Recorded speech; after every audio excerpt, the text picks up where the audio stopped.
Thanks for participating in this. I want to just introduce John C. Havens, who I've had the pleasure of talking to around some different projects that he's involved in and around the work of Wendell Wallach, who's a colleague of John's. John is, I have to read this, John, because it's a little complex, but he's the founding executive director of the IEEE Global Initiative on Ethics of Autonomous and Intelligent Systems, which means he knows a lot more than I do about AI and ethics. And I think this is the topic that we're going to get into deeply, both the world of AI and ethics, which is how does society interact with artificial intelligence, but also John's investigation into the space of feeling and stillness in relationship to AI. John is the author of several books, and we hope to have him be the author of a few more. The notable ones are Artificial Intelligence, with emphasis on heart, and Hacking Happiness. So you can see there's a theme here for John.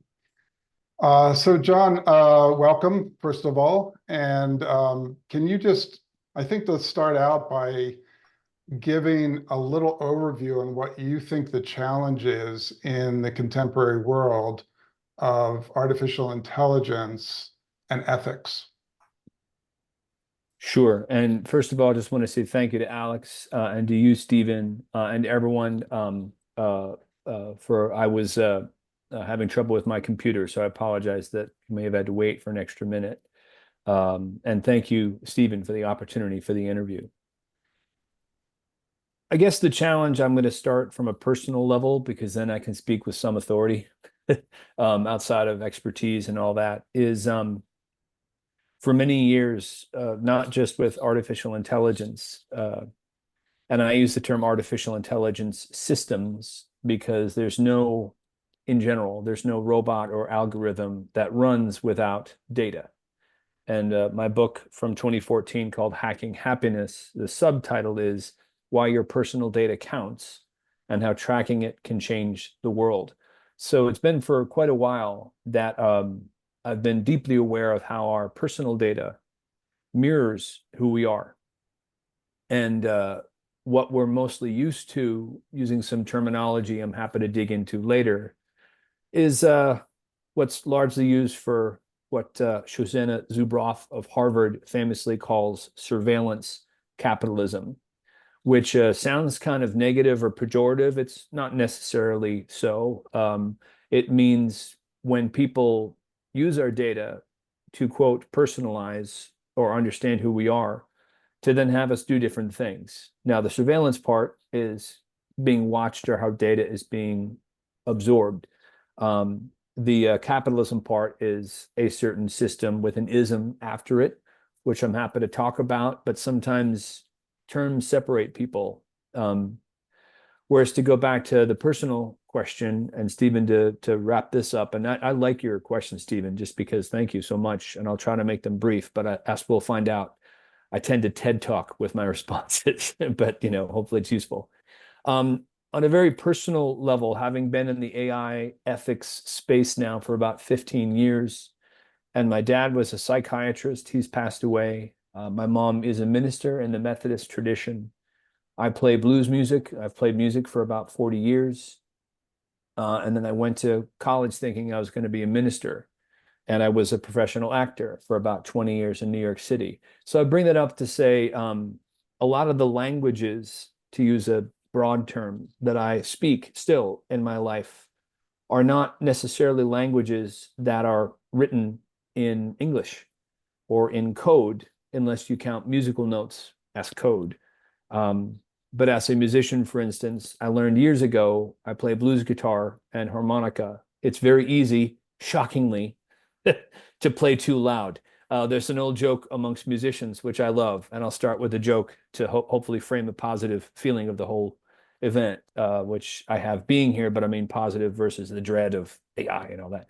But here's a joke, Stephen. Maybe you know this one. How do you get a guitar player to turn down? I don't know. How do you do that?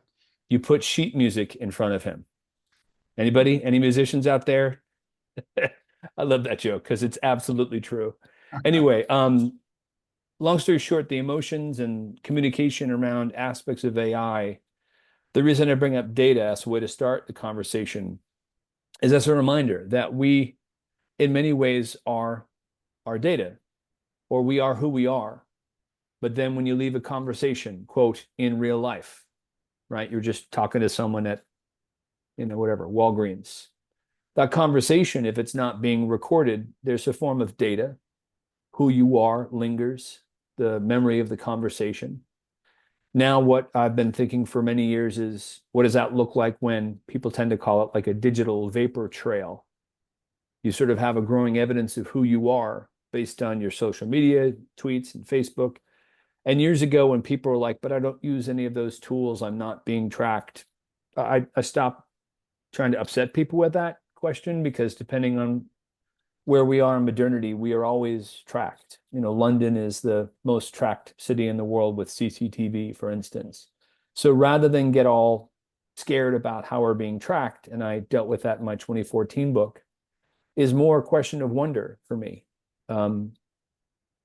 What are our values that we live to? And then how do those start to be exemplified in the data of how we live our lives?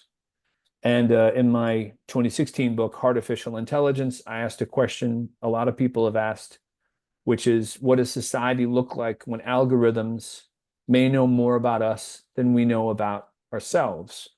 That's simply like, I don't remember everything I said to people yesterday. So if you start to get a list of everything I said over the past 10 years and my actions, it becomes a really interesting opportunity to say, who am I? Who do I want to be? And then in the field of artificial intelligence systems and ethics, I'm not an ethicist or a philosopher by training. My wife is, Gabrielle. She has 2 degrees in philosophy. But I have had a life of informed scrutiny, as it were, meaning going to college to be a minister. I studied different scriptures, not the original Greek and Aramaic and Hebrew of the Old or New Testament, the Judeo-Christian scriptures. But I read a lot of books about those things and the history of those things. And so you kind of learn about history and messages and data and all that. And then as an actor, I had to study human beings. That's the job. There's a lot of aspects to the job, but most of it is about studying human behavior so that when you play a character, you can do it with empathy. So you can play a killer or something because people in real life, I've never killed anybody, so I don't know per se, but they don't necessarily start off their lives thinking, I'm going to kill somebody someday.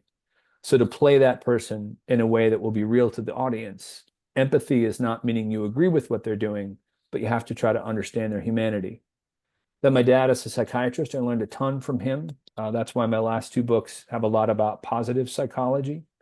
And now the past 15 years, I do work at a place called IEEE, which many of you may know.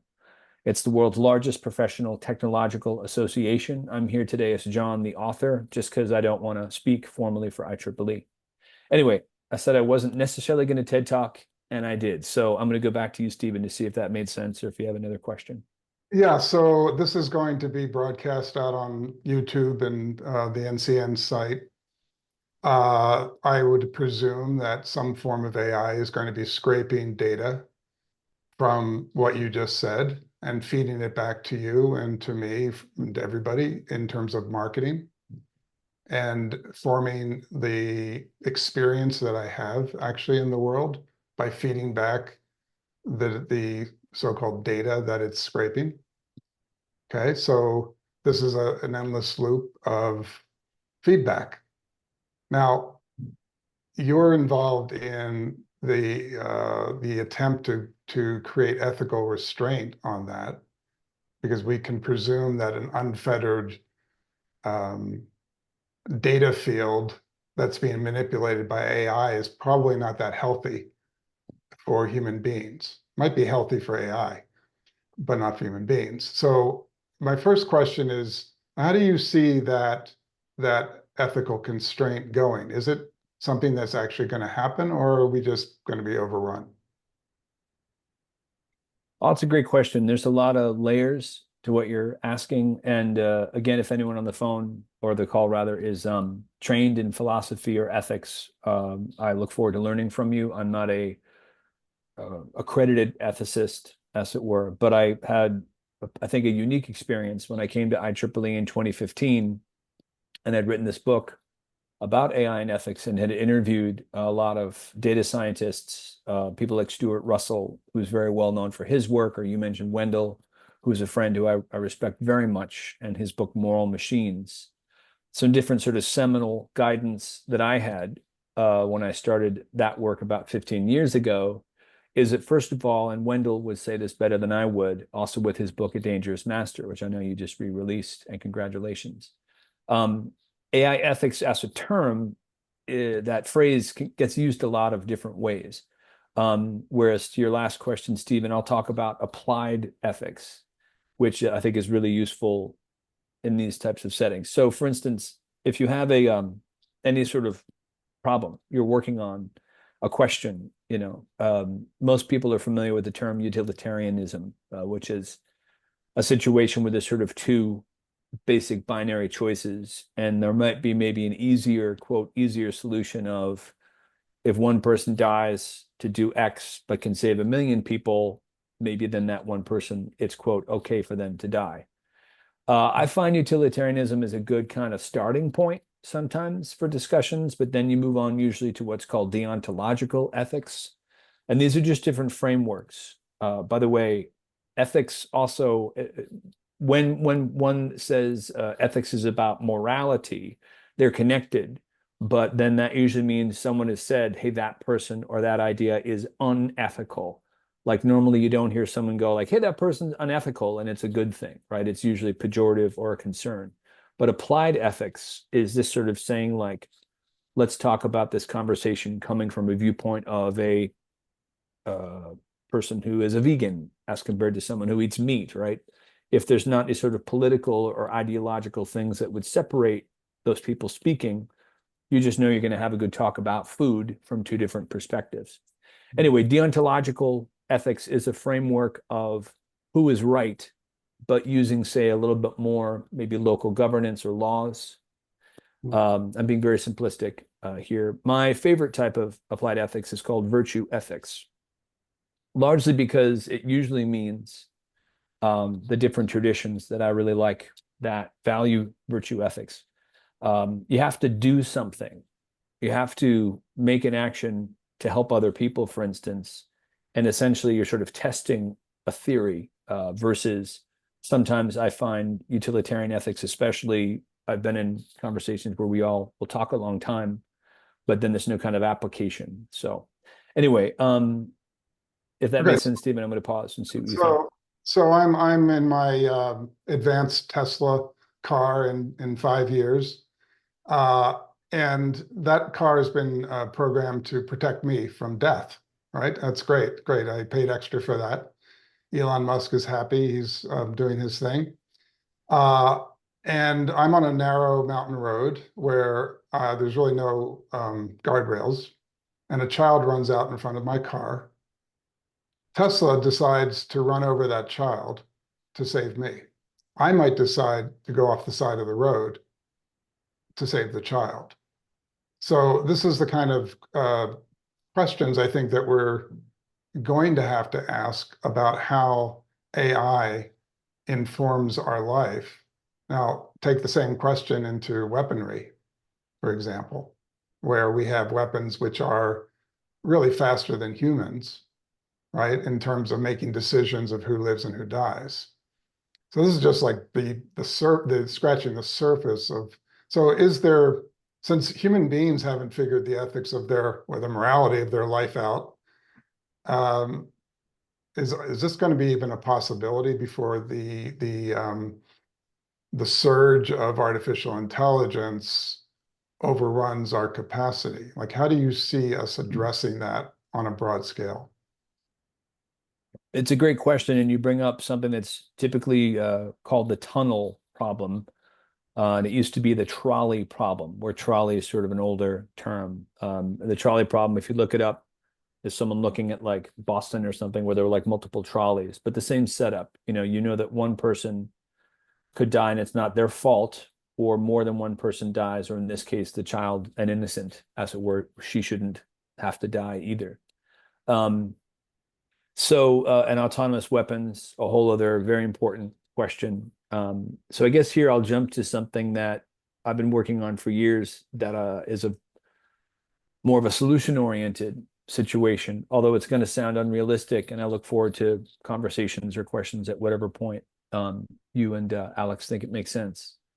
Really, the one issue is that car shouldn't be on the road. Tesla, and if you look into like Tesla versus say Waymo, and I was just this stat came from a talk by a guy named Gary Marcus, who's well known in AI. So I'd have to look it up to validate the specifics. But if you look into how many cities there are in the world, I think there's 1,000 cities. I don't know, making it up. The number of cities that autonomous vehicles are being tested in is 10. There's about 10. And most of those cities, Phoenix is one of them, San Francisco is another one of them. The types of testing that are being done, to me, are not still what they should be in terms of safety. And then also to your point, I think, Stephen, also is a question of, or I'll make this point, societally, what does testing mean? So for instance, also a lot of the autonomous vehicles, what they have is, even if there's not a physical driver, because a lot of times, to their credit, different cities released autonomous vehicles with a human driver holding their hands over the wheel, so that if, and usually in the right-hand passenger seat, there was a technician, so people in the car really knew, I guess I'm being sort of tested on. So there was a informed consent logic. The challenge there was that if the cars also didn't have like big whatever signs on them saying this is an autonomous vehicle, this is another challenge societally to test things, because it's almost as dangerous to say autonomous vehicle because you're driving next to it and you're like, oh, that's an autonomous vehicle. What does that mean? Versus not, but you can't not. Like, so here's the thing is testing is really hard. But an encouragement here is airplane, right? Like right now today, if someone was like, not autonomous weapons, but if United was like, hey, everybody, first autonomous pilot situation, right? There's no human pilots, and we're using these large language models as the basis. Don't worry about those hallucinations, which essentially is an anthropomorphized name for error. Enjoy, because you know what? Silicon Valley tells you that large language models are great, and this whole market bubble and all that, just ignore it. This plane is safe for you and your kids. And you got on that plane.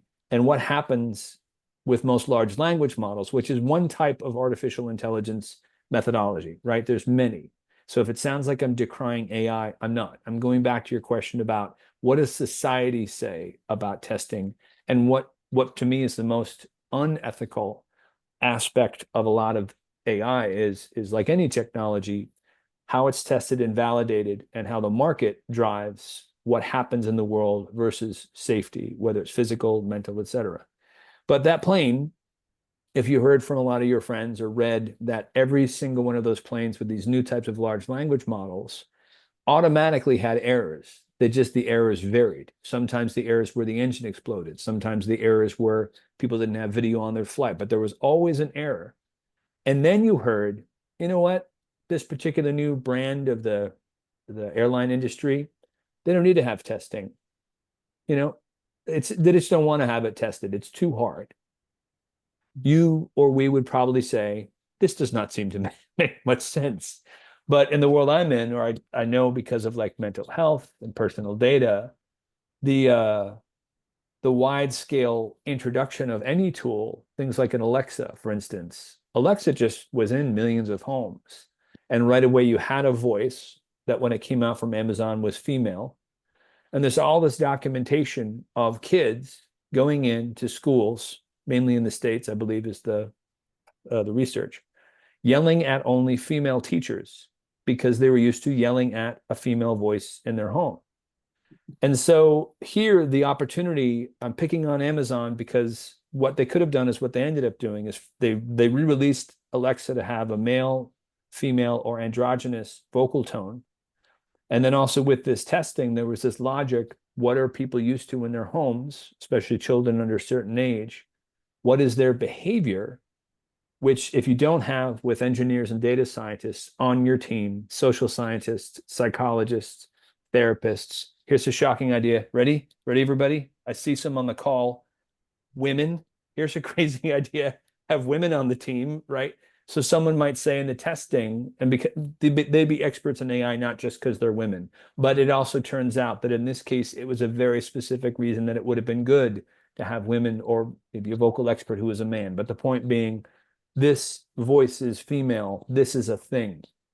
And so applied ethics here is a technical innovation orientation, which these different ways of testing, what we've done at IEEE, for instance, is create these different documents and standards where it's okay if someone doesn't know, they're not an ethicist, they shouldn't be, they're not trained as an engineer to be an ethicist, but they can be given different methodologies to say, with the Alexa example, utilitarian, let's talk about personal data, what harms might happen and what good things could happen. Virtue ethics, right? And somewhere in that mix, there could have been someone who might have said, using those methodologies, not just IEEEs, but in general, applied ethics. Hey, what about, we have some women on our team and behavioral science experts who are saying we should really have more genuine disclosure at the outset before someone even opens up the Alexa. And then also we should really have the parents have a how-to guide of what to say, the difference between this device in their house and the humans they're going to encounter later. All these things, I used to work in PR, would have been huge for Amazon in terms of building trust and in building, authoritative, competitive, whatever over other markets. But they didn't. And I would say that's fine, but it wasn't. It isn't. It's not, it's just because things haven't been done yet doesn't mean we don't have the opportunity to challenge them. It seems like what you're pointing to is that AI is going to amplify all of the hallucinations that we already are having in our society. That is to say that the programming of the artificial intelligence, which is the sort of the genesis of its own intelligence, is going to reflect our inherent biases, unless we have some correction of that. But the correction of that is itself from a bias. No, I'm really glad you asked that, because this is something, just to be technical. And Stephen, this is me. I'm not correcting you. I'm not interested in correcting you per se. I'm interested in saying, let me make sure I understand your question correctly. Hallucinations with a certain type of AI, right? Artificial intelligence. I don't know. Think about music, right? If someone's like, I'm a musician, and then your next question is probably like, what do you play? And then they insert, a type of music, jazz, country, and there's dozens, right? AI, there are so many methodologies. Large language models, that term, which actually Gary Marcus, this guy I mentioned, said he coined. Okay. Hallucination in the case of large language models is actually what's just called an error. Okay. So here's the difference between human fallibility, and this is not me saying humans are perfect. Not the point. The point is that the technology, a hallucination is a newer type of error than many people are used to in the field of artificial intelligence. Here's what it means. Bias, to your point, critical question, Stephen. Bias underlies any data set, right? Picture like a person fishing. They're the AI technology, whether they're deep learning, reinforcement learning, large language models. All that means is a person who's programmed an algorithm is fishing. But where they're fishing for, the fish or the data, right?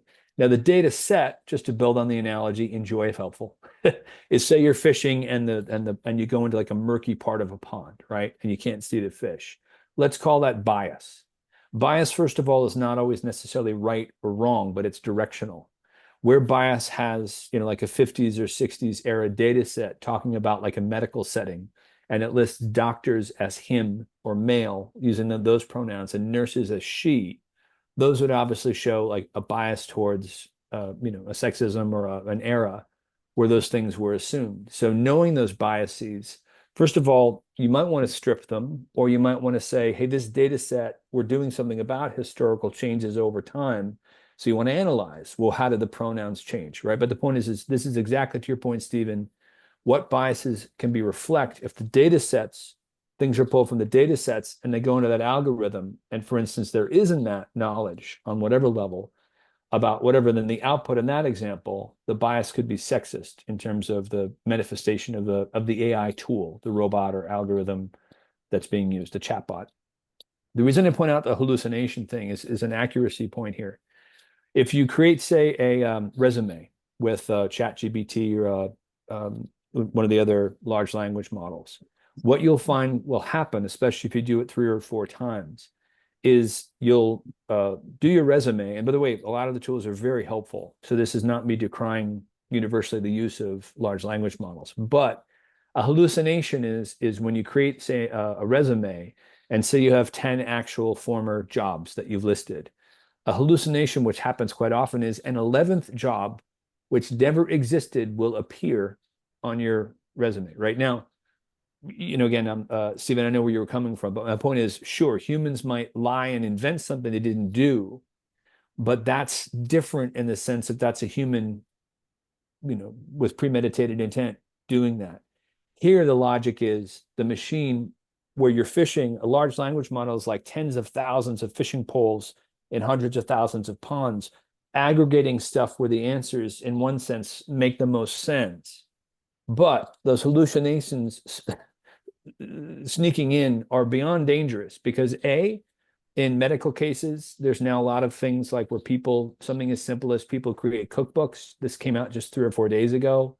One of these cookbooks said to use a certain thing that was a type of poison. So it literally was killing people. Legal was with an airline, actually. A lawyer used a large language model, I think it was ChatGPT, to go through legal cases thinking this is the great use of the tool. And then the system made up a precedent. So he was quoting, so-and-so versus so-and-so.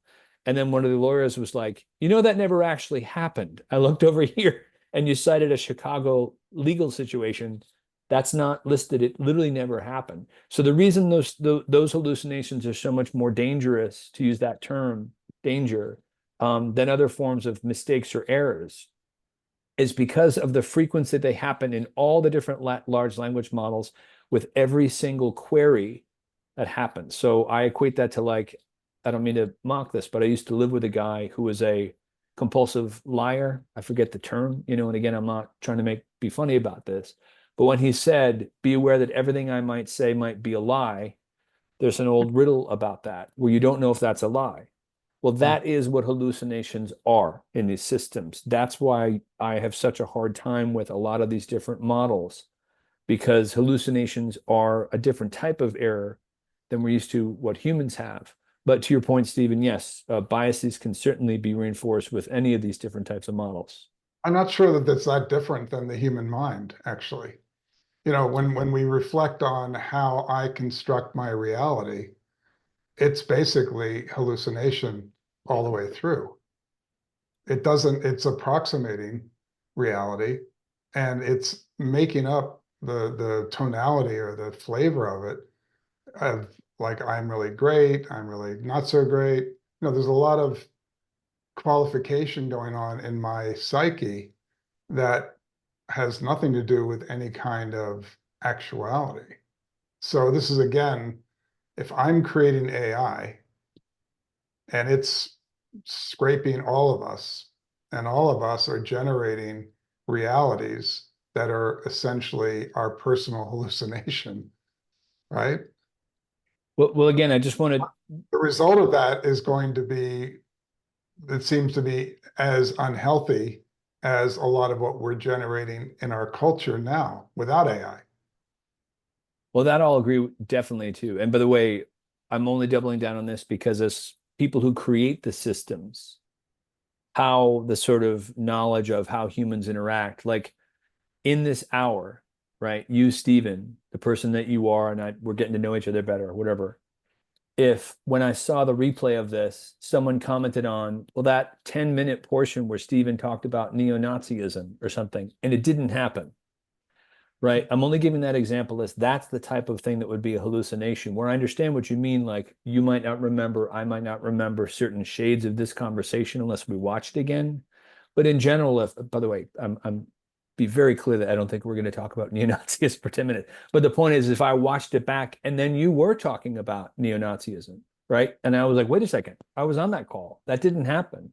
That's because avataristic deepfakes, et cetera, these technologies I'm kind of conflating a couple of things, but the reason hallucinations are, for me, someone in the field for about 15 years, are such a big different thing is because that type of error is one example of, like, I think, unless someone was struggling with a certain type of psychosis or what have you, which I wouldn't want to minimize, there are differences, I believe, to what you just said, in like, did my mind play a trick, which is a very important question. And again, depending on the situation, I couldn't agree with you more. That's where I've been trying to deal with things like positive psychology, dealing with therapy, prayer, whatever, where, like, as humans, to your point, what through the ages have we been deceiving ourselves about? How do we deceive others? What are the legal structures we have? But when it comes to, say, building tools like an airplane, we have a precedent in society to say, from a money standpoint, a regulatory standpoint, and then how people get on the things. How, as a society, we work things out. Are they perfect? Not at all. Do they ever explode? Of course they do. But how they're designed and how they're regulated is something that, in general, if people aren't okay with, and then we can all find faults with the airline industry, it's a different type of danger and a different type of applied ethical issue when these systems that do what you point out, like, could deceive in different, I'll call them subtle but human-like ways, versus just good old-fashioned, like, the car exploded. Ford Pinto, like, that's a classic precedent. Ford Pinto knew those cars were exploding and they released them. Now I'm speaking as John, not as IEEE or anyone else. That is irresponsible. It's the focus on the market versus protection. And then also, it's if the manufacturer said, in that case, the large language model hallucination thing would be like, every single car that we're releasing could fundamentally explode, but we don't know, except that something will happen with each one of them. That's different than saying what happened with Ford Pinto. I forget the exact part of the, but they knew, hey, we know it's the engine that's wrong, but put them out anyway.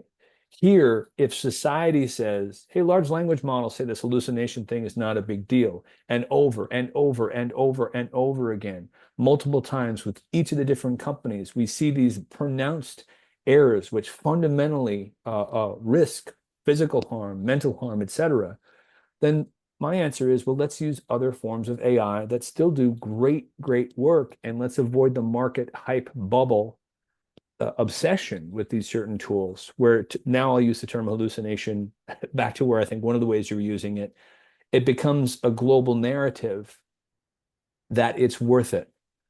It's worth it to use X technology because of all the great stuff it's doing. Whereas when I validate what I say, great stuff, there's economic questions we can talk about. And then going back to, if not spiritual, kind of a mental stillness logic, which is why is so much of large language model the hype validated. It's because of the speed, and also because of things like the message about artificial general intelligence, or AGI, which is often defined as a tool, a computational tool that can replace human skill at a certain level, which I also, this is my last point before your next question. What is it when a society says we're building a tool whose success is measured by when we can say it replaces us? That's a really interesting ethical, philosophical question. And then I'll just say this. This is my last point, and then I'll shut up before you ask me another question. I've been in conversations about AI replacing humans for 15 years. Years ago, his book, Martin Ford, his book from about 10 years ago, I saw him speak. He nailed it. He said, in the current society, where from a fiscal standpoint, exponential growth in GDP is the main key performance indicator of success for society, then there is no job that will ever not be replaced by AI when it can be.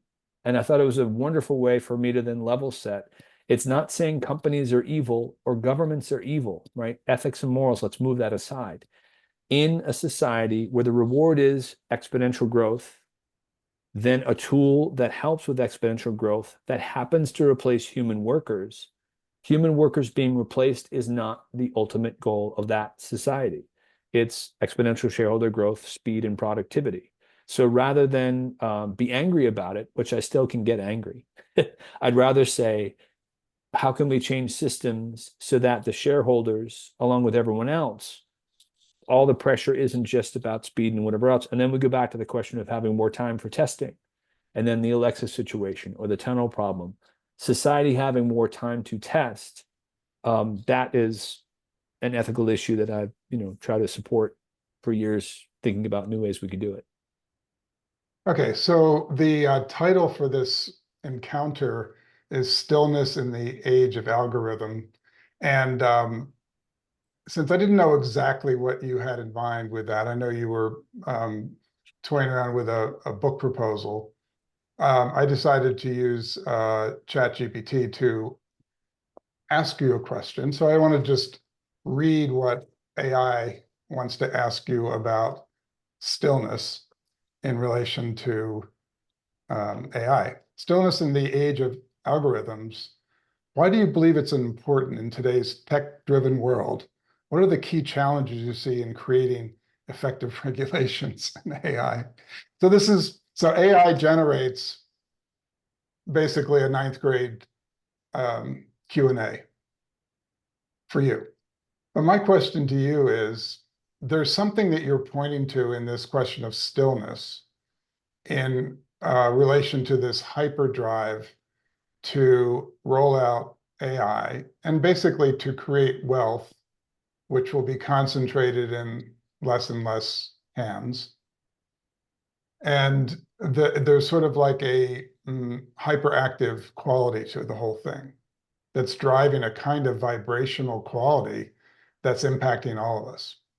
You're pointing to something about feeling or stillness or quiet. And to me, it's very parallel to, let's say, what somebody in a meditative space or a spiritual space might be looking at in terms of their relationship to their own mind, which is oftentimes in hyperdrive, and the space that's underneath that, which you could say is stillness. So can you just speak a little bit about what you're pointing to with this relationship of stillness in the age of algorithms?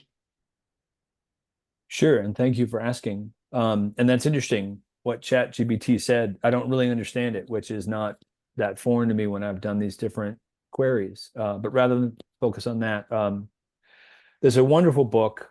I think the author's name is Marcia something. It's called Rest is Resistance. And I highly recommend anyone here read that book. She's a woman of color, and she has a thing called the Nap Ministry. And years ago, I had a nap business. Or at least I put together a business proposal for a nap business, believe it or not. 20 years ago, I think I called it Metro Naps. And it's when I was still an actor, and this was before Starbucks existed. So as an actor, mostly you audition. That's a lot of your job. And it's exhausting because you have to go to libraries and diners and spend a lot of money to use a bathroom. And so I figured a nap, and I did all this research on like the sleep side of things. And years ago, we learned from a well-being standpoint, human physiology, napping is a dream. You take a 15-minute nap in the afternoon, and your productivity is much higher than if you don't. And things like drinking coffee and whatever else, naps across the board in any society, boom, like it's this counterintuitive thing. But what's interesting is it's taken years and years where like to have a room where women can breastfeed or whatever else in American circles, because there's this productivity, and this sort of like, I was in theater. It's like there's a lot of theater involved. Like someone taking a nap, it looks like that person's wasting time. Anyway, her book is a much different side of things, because for years, and to your point, Stephen, about meditative aspects of stillness, she points that in the case of American slavery, the deep connection to consumerism or commerce that slavery had. And I really don't want to misquote her here because I'm not a person of color. Oh, thank you, Tricia Hersey. I think she's brilliant. She says in the opening introduction to the first chapter, I highlighted the snot out of it or underlined it, because she pointed out what was only allowed in one sense to a slave when they were taken from their home by force and brought to a place and forced to work. Rest, in one sense, whether it was walking slower, doing work at a different pace, was a form of resistance that was the only one that wouldn't necessarily lead to their death. And I'm only laughing like I can't even begin to credit her well. You got to read the book, because it's like my ancestors may have been slave owners. I'm not sure. You know, a lot of European descent. But what I love about what she points is that in modernity, where consumerism, and by the way, even the word consumer, I don't want to separate anyone on this call. You have to use certain words because they exist. But when you really study economics, neoclassical or neoliberal economics, and you think about scarcity and all these things, okay, a lot of big terms. But what does consuming mean? Consuming is within the framework of productivity. The more that's given to us to consume, the more that we have to work to afford stuff to get it, right? The more that companies, shareholders say you have to increase productivity and whatever else, the more there is to buy, right?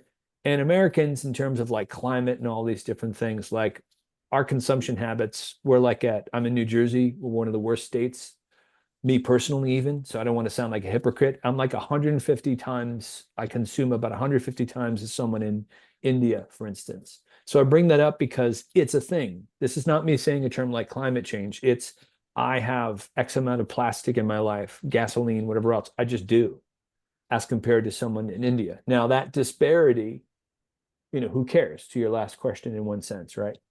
Rest and stillness, for me, on a personal level,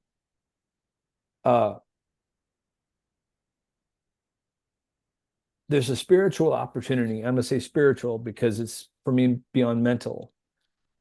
A consciousness, especially when I'm in nature, which is just this sense of like, do I have the ability to ask myself if I'm okay?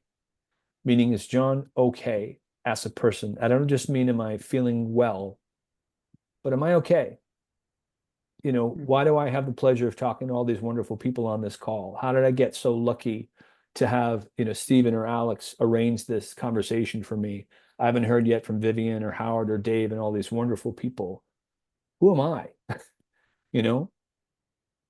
And stillness, because of my faith background or my beliefs, I believe every person, when they're born, that's their worth. They have worth because they were born. It's a human rights issue and all that. But then if you sort of steep, for me, when I steep myself in stillness, especially in nature, then I start to recognize that time and space are not things you can always quantify in the ways that the world may want us to quantify them. Just because the dollar, the American dollar, was quantified after the Second World War at a big event called Bretton Woods, does not mean that the dollar is also an idea. I can hold up a dollar and we'll all say, hey, this green piece of paper is a reality. It's only a reality as defined by all these different structures, right? So stillness is, for me, is this deep sense. And by the way, now in AI, there's a new field called active inference, where even aspects of physics, it's fascinating. Physics, right? Where if you talk to engineers or scientists, like physics is like, you don't mess. Physics is it. That's gravity. Immutable, right? Until, here's the scientific theory from any scientist that I respect the most. It's something's immutable until someone else is like, no, it's not. Isaac Newton made gravity, immutable. Now, that's not to denigrate any form of science or whatever else, but it is to say, right now, today, the systems that prioritize exponential growth were not given to us by insert name of God or deity here. They were invented, especially in the last 400 or 500 years, where the systems are not built to holistically take care of 8 billion people of the planet. That wasn't why they were invented. Do I sound like I'm pointing fingers and all that? Like, I can if you want. But stillness for me is a starting point where I find a peace, because I believe, in the same way, if I'd said to you, let me explain blues music to you all. I can tell you about blues music. I can play harmonica. Hopefully you all will like it. But what I know after playing music for 40 years is when I put the instrument to my lips and play, you'll all have a physiological response, and then another series of things will happen, chemicals and all that. All that is up to you. That's your relationship to the music. And then in terms of data for AI and all these other things, there's a narrative about AI where it stands today that like it is inevitable that these tools become smarter than people. That's a narrative. It's an ideology. Are aspects of it, quote, true? We can talk to different people I trust and see what that means. But on that journey to whatever that thing may be, keep in mind, I believe this is a truism.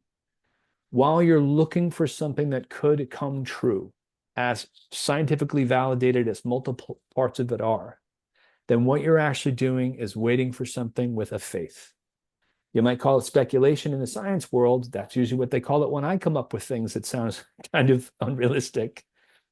So then the stillness part is, well, if a lot of other people are working in these areas that they say AGI will be here someday and it's going to replace people because computationally that's all who we are as people. I have a knowledge in my experience, my lived experience, my subjective experience.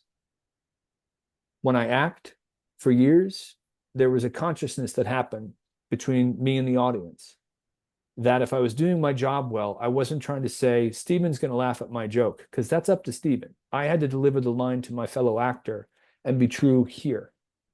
That stillness, when I achieved it as a professional actor, it didn't always happen, because a lot of nights you're like, I hope they laugh, but when you didn't, that's when catharsis happened. And catharsis, if you're not familiar with that term, is a gift of theater. And there's all these things that now throughout history, since the Greeks, we have these genuine consent agreements that allow us to go stillness. You go into a theater, you know what happens? You sit in seats, traditional theater, facing a proscenium. These are signals. You're allowed, welcome. You're allowed to feel here. And then the lights go down. Even another level, you're allowed to breathe. For the next 2 hours, you're allowed to live the lives of the people on stage. And when you have this consciousness transfer between you, that's the catharsis. You're not probably going to go out and kill somebody, but you saw a murder happen. It doesn't mean we're trying to encourage you to murder someone, but it does mean you get to live a life and go, I had safety. All these different AI experiences that are happening now, if the narrative is, hey, you're going to be replaced because all you are is what's up here in your head. And I can do all these systems that find this information based on cognition. Well, my answer is, I talk to a lot of people around the world, and we are not just made up of our cognition. We have our rationality and our relationality. And a connector of those two key parts of who we are as people, all of us around the world, is stillness. Because we take time to connect with nature and ourselves, and then virtue ethic wise, I'm trying to live a life where I can say, through my actions, can I bring flourishing to other people? And that's kind of a long answer to where aspects of the stillness lie. Yeah, I find that very interesting because certainly one of my deep explorations is what is the generative quality of stillness? What is its creative potential? What's its directionality? Because it's, in a sense, it has nothing in it, and yet there's something in the universe, right? There's something that's being created all the time. So I guess my wrap-up question here for you is, how does stillness inform and create this world of artificial intelligence? What is the interface there? Are they two separate realms? Are they interconnected? And how does stillness inform this sort of hyper-rational realm? Well, it's a challenge. And I love what you just said, Stephen. I don't see stillness as an absence, which I would, from the way you framed your thought there, I would think we'd agree. Like stillness is a place to receive, but a place where transference might happen. Like I'll have stillness. I remember the other day I was walking around. I live in a complex of condominiums, and someone delivered a package to the wrong house. So I was irritated. Oh, wrong house. And I walked around the corner and I kid you not, arrested by the sight of a monarch butterfly. Hadn't seen one in a while. I don't want to sound like a nature lover per se. I've been focused on sustainability the past couple of years, so maybe I'm just more aware. I didn't plan it. I just went around the corner and I saw the flopping blue, black and orange wings, and I couldn't move. And it was probably about, I don't know, 3 minutes of actual time. But I say stillness because I was able to not, and I have a very busy brain. Like, it's sometimes irritating how busy my brain is. It's a good thing because it helps me write books, apparently. But I was able to have such clarity around, and I used the term she for the butterfly. Maybe it was a guy, I don't know. But I said she, and she alighted on a bush and flapped her wings in a beam of sunlight, I think probably to remove the water, maybe from the morning dew. I don't know, I was making that up. All I know is in that moment for me, I felt peace. And the reason that stillness leading to peace is so exciting for me is most of the time with my conversations, not this one, but about AI, the reason I don't feel peace is because when you define a person as less than, hey, humans, even the ones creating it, we haven't achieved the thing yet that it's inevitable. We're going to get there, but we know we're going to get there when it does stuff better than you. I just don't know how to handle that. The people that I really respect in AGI don't use those framings. But also a lot of the AGI framings deny most of who I am in my professional and life. Like, if all we are is rationality, well, what does music mean? Well, who cares? These tools can do music better than you. And I say to myself, like, well, I've played harmonica for 40 years. I can type into ChatGPT, find me the best harmonica players, and they'll hear, the videos of the people I love since I was a kid, Sonny Boy Williamson, you name him, right? Little Walter. But then when I say, hey, AGI, play harmonica, a manifestation of a robot probably is going to do that pretty well fairly soon. But what does a hallucination sound like in music? We've all seen all the different things like Dolly and all that. And then more importantly, how is one supposed to find stillness where the answer is you are now not worth enough and you won't be? That basic answer to me fundamentally goes against everything I believe in terms of human rights, human worth, and also it really denigrates the technology. So these days, a bellwether for me is when I talk about climate or AI, like that butterfly moment. And it's very hard to manufacture, but I'm learning because it's not me manufacturing. It certainly isn't John, but it's setting up a framework where it's sort of like, can we even allow ourselves to imagine a world that's not dictated by exponential growth? It is fascinating to me how often, and I understand if I use political terms, Republican, Democrat, progressive, capitalism, these terms separate, and that's why terms annoy me. But like how much people rail against certain earthly institutions that are fiscal, that were invented, even being modified, like talking about how they would look different. Those are where I'm also interested, not to say that the people thinking anything are wrong, but more in the sense of where is there such fear that we're immobile? But then the answer comes back, I guess it's okay that we can do this exponential growth because that's what I'm used to. And I'll give a quick example. I know we're almost at time. I can go over. I'm happy to answer questions. But I was at a conference 2 weekends ago in DC. A lot of smart people, many creating AGI. And I quoted an economist I've grown quite fond of lately. Her name is Esther Duflo. She won the Nobel Prize for Economics, I believe, in 2019. She has this idea she's been talking about recently, where she said, if we were able to tax the super rich, the 1,000 most rich people on the planet, 2% based on their wealth, not their income, where all that means is, Mark Zuckerberg makes $4 billion a year. I'm just making that up.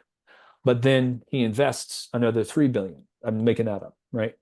2% of those investments, if that money was taken, the number she came up with was roughly $250 billion would be available. And she was talking about aspects of climate of the planet. I mentioned that on a panel, and then Gabrielle, my wife, said she was talking to someone, and he was like, I liked what your husband was saying on the panel until he mentioned that thing about whatever. And then, come on, taxing the super rich. Now, I don't know what he said because my wife didn't go into specifics. But what is fascinating to me, And this is outside of, I don't know if he like Trump, if he's a Republican, if he's angry against big government, maybe he has a tax scheme, whatever. His opinion is valid. I just don't know what it is. But the point is that I can't tell you how many times in the past 14 years in Beijing, in Tokyo, in Thailand, in multiple places in the States, in multiple places in Europe and Asia. I go to India, I go to places, and it is more unfathomable for people to even imagine. I don't mean make any moves or even talk about it, have a conference on deregulation. I mean to imagine 1,000 people going, huh, hey, Bobby, take 2% of all the stuff I was going to do for the so-and-so stock and send it to this fund this Esther Duflo woman is talking about. Loss and damage fund. Apparently, it's a big deal. It can shift how the markets are going to move forward. And by the way, if they knew what they were talking about, they'd also say this. And by the way, it's going to be a better protection of my investments because $250 billion to like the equatorial Caribbean nations, if they're able to deal with climate emergency, then all the hurricanes and stuff that they're kind of bulwarking Florida and other parts of the world against, it's going to protect my money more in the long term if my 2% goes to that now than if I wait a couple of years from now. Newsflash, a lot of evidence about that, right? But you know what people are more open to talking about for the past 15 years? Stephen, is this may become alive. This is going to be sentient in a couple of years. Let's protect these rights. Like half of those people saying 2%. And by the way, 2% of their wealth reinvested like 20 minutes later, they'll probably make it back in like 6 months in the way the current systems exist. Mm-hmm. So again, stillness here. And obviously you can tell I'm still fighting my judgments against certain things or my passion or anger because where society sort of says those 1,000 richest people, however they got there, it's not going to change. Then what I'm also trying to figure out in the engineering circles I'm in, et cetera, is to say, well, hold on then. We can't just say, let's do AI for good or talk about hallucinations or talk about human rights in isolation. I now actually will start meetings saying, do we all agree that the 1,000 richest people that's never going to change? By the way, that's not, if someone says that's big government, my answer is what big government? It's not just the US. Those 1,000 people are across multiple governments. So again, it's more of a sense of like, let's all agree that if society is going to keep prioritizing exponential growth and certain fiscal systems won't ever change, then the constraints on what we can actually try to do for any form of quote good under any ethics constraints, any tunnel syndrome is very, very, very, very, very small. Mm-hmm. And my answer is when you have stillness, you open up and things become very, very, very, very, very expansive. And there's an opportunity for forgiveness and joy and conversations to happen where I'm hoping I can get better. And thank you for this opportunity as we now go to questions maybe. The answer can be, I don't really care in one sense if those rich people are taxed or not. That's not my point. My point is if they were and they could change things with a phone call, think of all the joy that would bring and how much help that would bring to them too. And we're working so hard over here to create machines that can do X, Y, and Z that are dependent on these physical structures that really only are going to help a small portion of people while the planet is being harmed. I just want to be clear about, like, in my stillness and peace, the answer that keeps coming back is, in a joyful way, no. No. Stillness does not mean inactivity when there are systems that could harm. And the opposite is that there could be great joy by changing, or at least speaking to how those systems could change with real innovative thoughts. So anyway, I'll pause there. And thanks again for the Well, I think we have brought this to an interesting close. I think the Next Culture Network is an experiment actually in whether that common field, that field of stillness, does generate something and what that something is. And so I think to go to your kind of essential point, that stillness space is quite open. It has all possibility in it. So now we see what it actually generates. So I want to thank you, John C. Havens, for your hour of time here with Stillness in the age of algorithms, quite a topic. Well, thank you so much to you and Alex and to everyone. And I'll put my email address in the chat. So once the recording ends, if people have questions or thoughts, or if Stephen, I can help provide resources to so many other people who I look to for stillness, where a lot of what I'm trying to figure out is how to foster humility and curiosity. Because I think that's usually when I'm like, how do I get stillness? It's not with an activity, it's with an exploration of people who I really admire humility and curiosity these days. And I'm amazed how many like Nobel Prize winners or whoever else, or not, those people are, but they have solutions like this woman, Esther, I mentioned.